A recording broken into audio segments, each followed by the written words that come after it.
আমরা আগে খুঁজতাম যে কার কার উপরে কুরবানি ওয়াজিব, কার পরেও কুরবানি ফরজ। আমরা আগে খুঁজতাম, কিতাবের ভিতরে পড়তাম যে এইটা এইটা এই এই এই এই এইগুলোর উপরে কুরবানি ওয়াজিব। আর এখন খুঁজি ওয়াজিব না কার উপরে। হ্যাঁ, এখন ফরজ নেই কার উপরে, সেইটা আগে দেখা লাগবে। আমাদের ভিতরে আমি তো মানুষ খুঁজে পাইনি, যেমন কোনো মানুষ নেই যে তার উপরে কুরবানি ওয়াজিব নেই। আমার একটা মানুষ যদি আমার এলাকায় কেউ যদি দেখাই দিতে পারে যে এর উপরে কুরবানি ওয়াজিব না, তা আমি একটু তার মানে যে দেখতাম, যে খতিয়ে দেখতাম জিনিসটা যে আসলে তার উপরে ওয়াজিব কি না।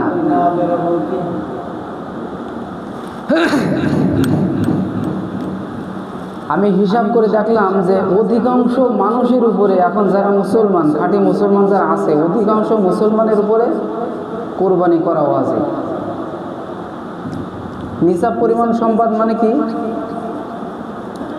52.5 তোলা রূপা আর 7.5 তোলা সোনা, সেই পরিমাণ টাকা। তাই 1 তোলা মানে আমাদের এখন আপাতত মেয়েদের কত আসছে, কত টাকা লাগবে? 85 না, 1 লাখ টাকা দরকার। বাংলাদেশের জমিনের ভিতরে যদি কোনো ব্যক্তির 1 লক্ষ টাকা পুরো 1 বছর অতিরিক্ত তার কাছে যদি থাকে, 1 বছর থাকা লাগবে। আমরা রমজানের সময় দেখছিলাম যে আমার কাছে এই মাত্র 10,000 টাকা আসছে অতিরিক্ত, আমার খেয়ে দিয়ে পরে সব কিছু করে 10,000 টাকা আলাদা আসছে, তার উপরে কুরবানি মানে তার উপরে ফিতরা ওয়াজিব ছিল, আমি সেটা দিছিলাম। কিন্তু এই ব্যাপারে অর্থাৎ কুরবানির ব্যাপারে আমাদের ওইটা না, কুরবানির ব্যাপারে আসতেছে ওই টাকাটা আমার 1 বছর থাকা লাগবে। তাহলে 1 বছর থাকা লাগবে কীভাবে? আচ্ছা, ব্যাংকে টাকা নেই এরকম মানুষ খুব কম আছে আমাদের ভিতরে, বাসার ভিতরেও টাকা নেই এরকম মানুষও খুব কম আছে। এখন মানুষ এইভাবে চলে যে অন্তত পক্ষে সামনে কি খাবো, কি করব, সেই জিনিসটা হিসাব করে মানুষ এখন চলে। মানুষের মরণের চিন্তা নেই, কিন্তু বাঁচার চিন্তা আছে।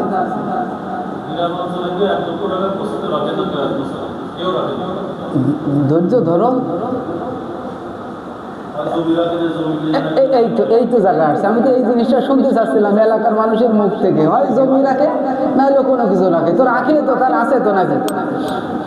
একজন মানুষের মানে দিন আনে দিন খাই, ঠিক মতো খাওয়া দাওয়া করে, হঠাৎ তার 2 বিঘে জমি বন্ধক রাখা, বন্ধক দেওয়া মানে নিজের জমি বন্ধক, মানে অন্য মানুষের জমি টাকা দিয়ে বন্ধক রাখছি। তা এখন বর্তমান আমাদের দেশে 1 কাঠা জমি 20,000 টাকা বন্ধক। হ্যাঁ, 20,000 টাকা 1 কাঠা জমি, 20,000 টাকা। তাহলে 10 কাঠা জমি যদি কেউ রাখে, 10, 20, 1,20,000 টাকা। ও 10, হ্যাঁ 2 লাখ টাকা। তাহলে 2 লাখ টাকা সে জমি রাখলো, 10 কাঠা জমি। অধিকাংশ মানুষ তো আমরা রাখি। তো এখন আপনি দিন আনেন আর দিন খান, হুজুরের কাছে যে জিজ্ঞাসা করতেছেন, হুজুর যা হলো তো বুঝলাম, তো আমার উপরে কি কুরবানি ওয়াজিব আছে একটু বলে দেন না প্লিজ। এখন হুজুর বলতেছে তুমি কি করো, তা আমি এই করি তা করি হ্যান আবি করি, সব কিছু বুঝে দেখা গেলো যে ওর পরে কুরবানি ওয়াজিব না। শেষ মুহূর্তে বলতেছে, হুজুর সব ঠিক আছে, কিন্তু আমার কিন্তু 10 শতক জমি, 10 কাঠা জমি বন্ধক রাখা আছে 2 লাখ টাকা। হুজুর তখন মিসকি হাসি হেসে বলবে, এত সময় যা বলিলে এইবার তো তোমার আর মাপ নেই, এইবার তোমার তো কুরবানি দিতেই হবে। এখনও বলতেছে যে হুজুর আমি কুরবানি দেবো কিভাবে, আমার কাছে তো কোনো টাকা নেই, টাকা তো সব ওই জায়গায় পড়ে আছে, কাছে টাকা নেই। তাই এই জবাবকে আল্লাহ দেবে না আমি দেবো না হুজুর দেবে? সম্মানিত হাজিরিন, নামাজ না পড়লে গুনাহ হয়, আমরা সবাই জানি নামাজ না পড়লে আমাদের গুনাহগার হয়ে যেতে হয়। রোজা না রাখলে আমরা গুনাহগার হয়ে যাব, আল্লাহর কাছে আমরা আসামির কাঠ গড়ায় দাঁড় করাবে আল্লাহ আমাদের। নামাজ না পড়লে, রোজা না করলে, হজ না করলে আমাদের আসামির কাঠ গড়ায় দাঁড় করাবে। আবার যদি আমি সময় মতো আমার যাকাতটা না দিই, তারপরও কি অন্ত আল্লাহ আমার আসামির কাঠ গড়ায় দাঁড় করাবে। আমরা নামাজ পড়ি, রোজা রাখি, হজ করি, কিন্তু শেষে যেটা আছে আকিমুস সালাত ওয়া আতুজ যাকাত, আমরা যাকাতটা দেই না। আমরা নামাজ কায়েম করলাম কিন্তু যাকাত কায়েম করলাম না। যাকাত কায়েমটা করাটাও ফরজ। আমি সকালবেলায় গরুর গোড় দিয়ে ভাত খেলাম, আমার পাশে একজন মানুষের দিন আনে দিন খাই, সে পান্তা ভাত দিয়ে ভাত খেলো, লবণ চটকায় দিয়ে, ওই ঝাল আছে সেই ঝাল দিয়ে চটকায় সে ভাত খেলো। ওই জিনিসটা আমি খেয়াল করলাম না, তাহলে বোঝা গেল আমি খাঁটি মুমিন না। আমার মুমিনের ভিতরে একটু পার্থক্য আছে। ওই যে বেঈমান মুসলমান আর এই খাঁটি মুসলমানের ভিতরে পার্থক্য হলো এটা। একজন খাঁটি মুসলমান যখন কোনো ভাতের প্লেটে যখন চোখ দেয়, সে নিশ্চয়ই খেয়াল করে দেখে আমার পাশে না খেয়ে আছে কোন ব্যক্তি। ওই না খেয়ে যদি থাকে, ওই ব্যক্তির ওই না খেয়ে থাকার জন্য এই ব্যক্তিকে আসামির কাঠগড়ায় দাঁড় হওয়া লাগবে। কথা আমি ভুল বললাম?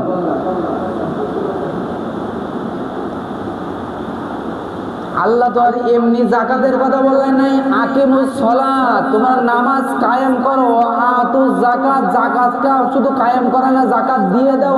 আতু মানে দিয়ে দাও, তার মানে তোমার দেওয়া লাগবে 100 টাকায় 2.5টা টাকা আপনারে দেওয়া লাগবে। ওই যে 2 লক্ষ টাকা আপনার ওই জায়গায় মাঠের ভিতরে পড়ে আছে, ওই পড়ে টাকা জমি থেকে, ওইখান থেকে যে 2 লক্ষ টাকা আছে, টাকাটা আপনার গচ্ছিত সম্পদ।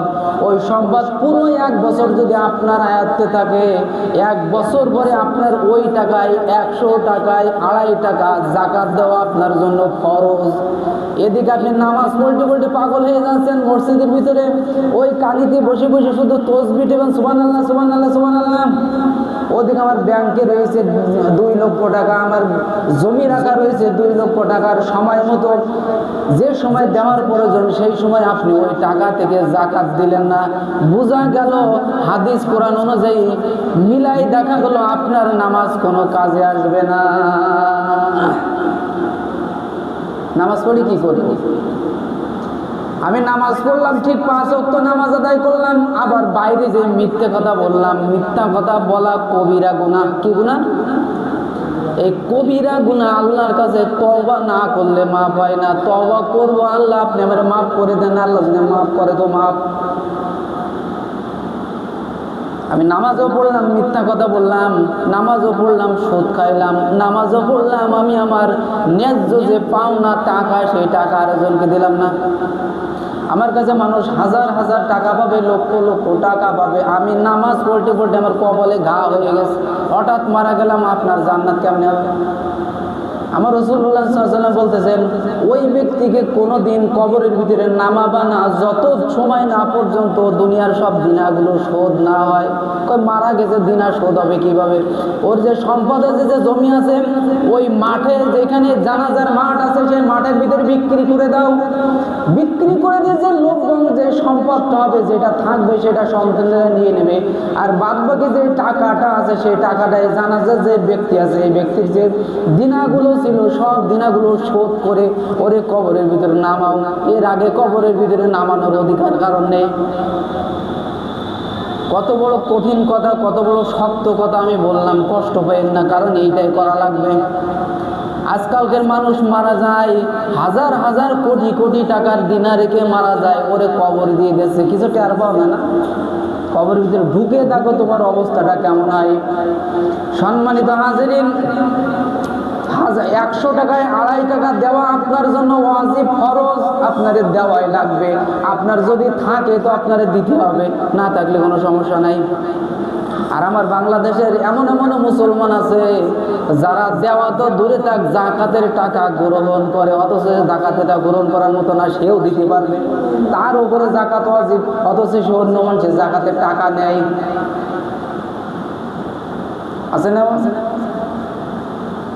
আমার সাতবাড়িয়া গ্রামে আছে, কিন্তু আমি কাউরে বলি না, বললে আমার চাকরি থাকবে না। সম্মানিত হাজিরিন, হাত ধরে অনুরোধ করে বলে গেলাম আজকে অন্তত পাও ধরে বলে গেলাম, আপনাদেরকে বলে গেলাম, যাদের উপরে যাকাত ওয়াজিব, যাদের উপরে কুরবানি ওয়াজিব, হুজুরদের কাছে শুনে নেবেন। এই ওয়াজিব যাদের উপরে, ফরজ যাদের উপরে, এদের যদি কুরবানি না দেয়, এরা যদি যাকাতের টাকা সময় মতো যদি না দেয়, তাহলে আল্লাহ রাব্বুল আলামিন নামাজ না পড়লে আপনার যে গুনাহগার হইবেন, আর এই টাকাটা আপনি আর একজনকে ওয়াতু জাকাতটা যদি আপনি না দেন, তো আল্লাহ রাব্বুল আলামিন আপনারও সেই একই শাস্তির আসামি, আল্লাহ আপনার আসামির কাঠ করে দাঁড় করাই দিবেন। হাসরের মাঠ এমন একটা কঠিন মাঠ, দুনিয়ার কোনো কিছু বাদ পড়বে না। সামান্য কিঞ্চিত পরিমাণ ছোট একটা জিনিস অন্যায় যদি কোনো একটা মানুষ করে, আল্লাহ রাব্বুল আলামিন বললেন ওই ব্যক্তিকে পাকড়াও করে ধোকে তার সামনে আমি দেখাবো, দেখো বাবা তুমি এই কাজটা করছিলে, আমি এইটা দেখাই দিলাম, আজকে জবাব দাও। কয় কি কাজ?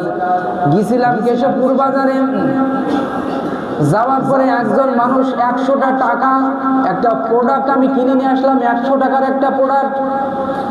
100 টাকার প্রোডাক্ট কেনার পরে ওই ব্যক্তির 101 টাকা হয়েছে পাইকারি দাম, 101 টাকা দাম, কিন্তু সেই 1 টাকা না দিয়ে আমি চলে আসলাম। ওই ব্যক্তি দাবি করে রাখলো, বাবা আমি 1 টাকা দাবি কিন্তু ছাড়বো না, ওই 1 টাকা না দেওয়া পর্যন্ত তোমার কিন্তু আমি দুনিয়ায় ছাড়বো না, এমনকি হাসরের ময়দানে কিন্তু 1 টাকার জন্য আপনারা আমি ধরবো। সম্মানিত হাজিরিন, এই কথা যদি ওই ব্যক্তি বলেই ফেলে দেয়, বিপদের কোনো শেষ নেই। এই ব্যক্তির 1 টাকা না দেওয়া পর্যন্ত জানাজা পড়া যাবে না।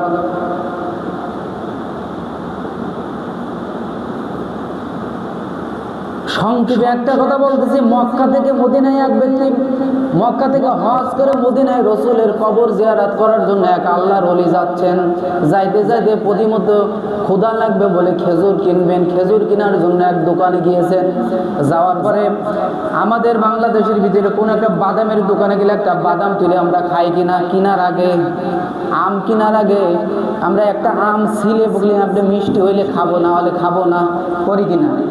মিষ্টির দোকানে গিয়ে বলি ভাই মিষ্টি যদি ভালো মিষ্টি হয় কিনবো, একটা মিষ্টি আমরা দিন আগে খেয়ে নিই। একই পরিবেশের ভিতরে এই ব্যক্তি ওইখান থেকে এতগুলো খেজুর কিনছেন, 1 কেজি খেজুর কিনছেন, কেনার আগে একটা খেজুর উনি ভালো কিনা দেখার জন্য গালের ভিতরে দিয়ে দিয়েছেন, ওর কোনো হিসাব ছিল না। 1 কেজি খেজুর কিনে নিয়ে চলে গেলেন। উনি প্রায় অধিকাংশ সময় আল্লাহ রাসূলুল্লাহ সাল্লাল্লাহু আলাইহি ওয়াসাল্লামের সঙ্গে রাত্রবেলায় স্বপ্ন যোগে দেখা হয়ে যেত। আল্লাহর ওলি মানুষ ছিলেন, আল্লাহর কাছে আল্লাহ রসুলের সঙ্গে কথাও বলতেন। উনি মক্কা থেকে মদিনায় যাইতেছেন, যাইতে প্রতিমত এমন একটা জায়গা, একটা মসজিদের ভিতরে রাত্র হয়ে গেছে, মসজিদের ভিতরে ঘুমানোর জন্য একটা পরিবেশ সৃষ্টি করে নিয়েছেন।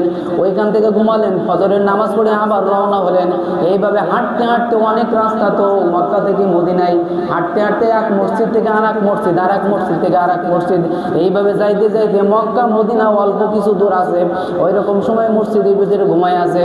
ঘুমাই থাকতে থাকতে হঠাৎ করে স্বপ্নের ভিতরে দেখতেছে মাথার কাছে একজন মানুষ, পার কাছে একজন মানুষ দাঁড়ায় গেছে। স্বপ্নের ভিতরে দুইজনই ফেরেশতারা, মাথার কাছের ব্যক্তি ওই পার কাছের ব্যক্তিকে বলতেছে, ফেরেশতা ভাই এই যে ব্যক্তিটা আজকে এখানে ঘুমায় আছে, আমার রাসূলুল্লাহ সাল্লাল্লাহু আলাইহি ওয়াসাল্লাম প্রত্যেক জুমার একদিন, প্রত্যেক 7 দিনে একদিন এনার সঙ্গে দেখা করতে আসতেছেন, কিন্তু আজকে 1 সপ্তাহ পার হয়ে গেল, আমার নবী করিম সাল্লাল্লাহু আলাইহি সাল্লাম এর দেখার জন্য অর্থাৎ স্বপ্ন যোগে আসতেছে না।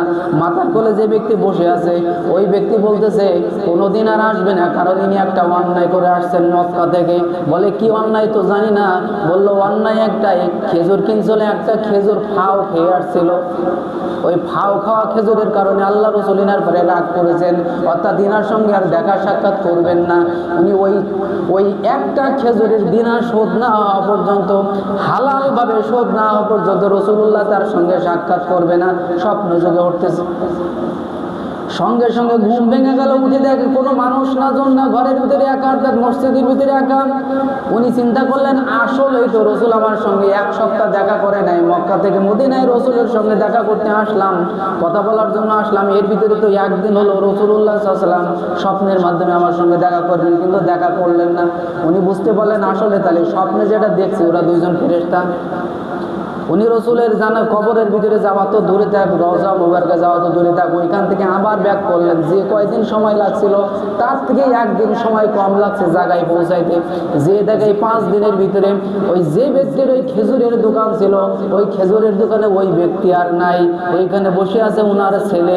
এখন উনি জিজ্ঞাসা করতেছেন, বাবা অমুক ব্যক্তি কোন জায়গায়? উনি বললেন, অমুক ব্যক্তি তো মারা গেছে গত সপ্তাহে, 7 দিন আগে উনি মারা গিয়েছেন, ওনার কবরের ভিতর কবরস্থ করা হয়ে গেছে। এখন বলতেছে, বাবা এখন কি করব? তোমরা, আমি যে একটা খেজুর খাইছিলাম, তুলে তুলে ফাও খাইছিলাম একটা খেজুর, এই খেজুরের জন্য আমি মহা বড় বিপদে আছি, এখন কি করব? বলে, চাচাজি কি করবেন আমি তো বুঝতে পারতেছি না, ওই খেজুরটা এখন কি তোমার কাছে আমি দিয়ে যাব? বললে, আমার কাছে দিলে কিন্তু হবে না, ওই যে খেজুরের মালিক কিন্তু আমি একা না, এই খেজুরের মালিক আমার ভাই, এই খেজুরের মালিক আমার 2টা বোন, অর্থাৎ ওই ব্যক্তির 2টা বোন আর 2টা ভাই। এখন এই তো আল্লাহর ওলি মানুষ, হাদিস কোরআন কোনো কিছু তার বাদ নাই, সব সে জানে, সব মুখস্থ। উনি বললেন, তোমার 2টা ভাই, আর একটা ভাই কোথায়? বললো, বাসায় আছে। উনি বাসায় চলে গেলেন।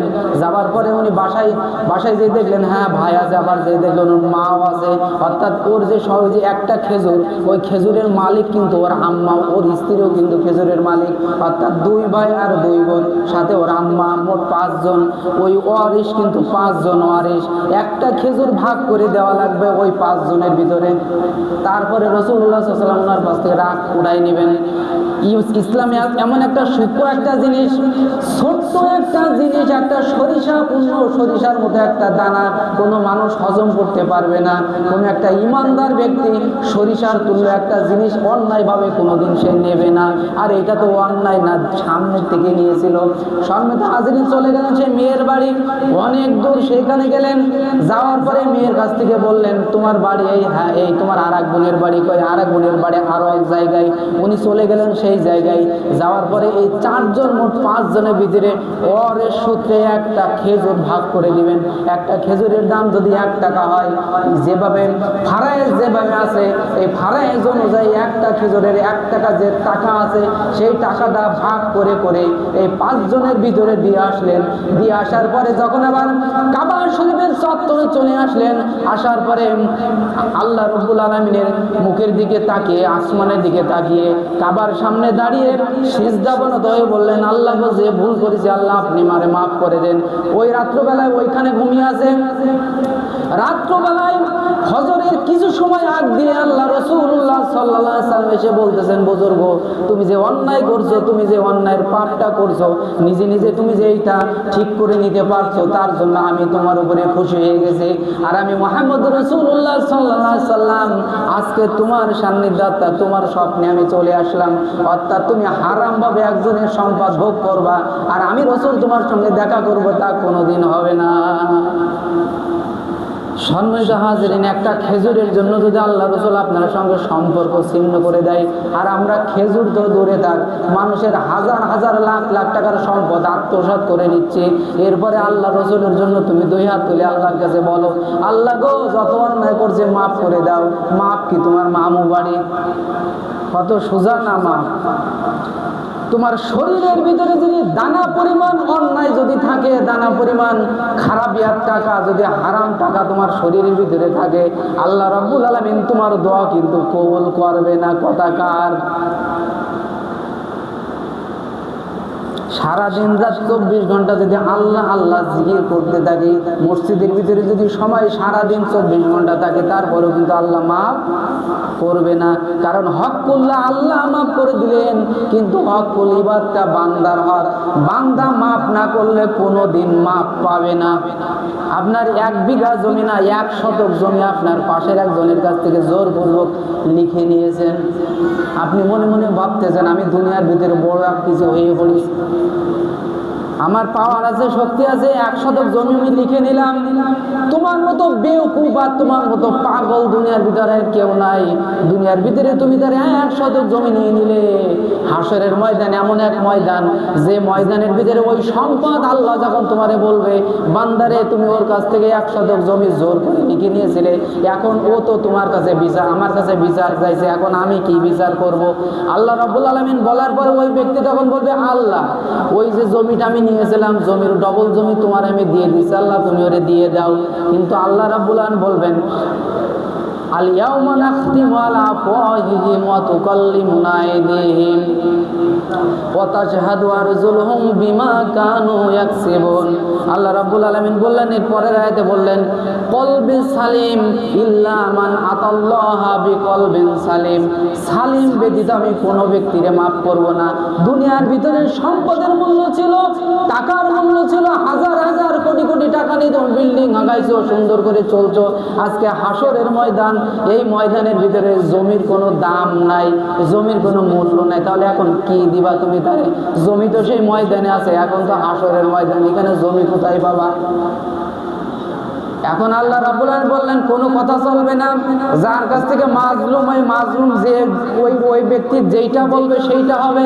এখন ওনার কাছে বলবে, ভাই তোমার কাছ থেকে 2 শতক জমি নিয়েছিলাম, এখন তোমার এই জমিটা আমি ফেরাই দিতে চাই, কিভাবে দেব?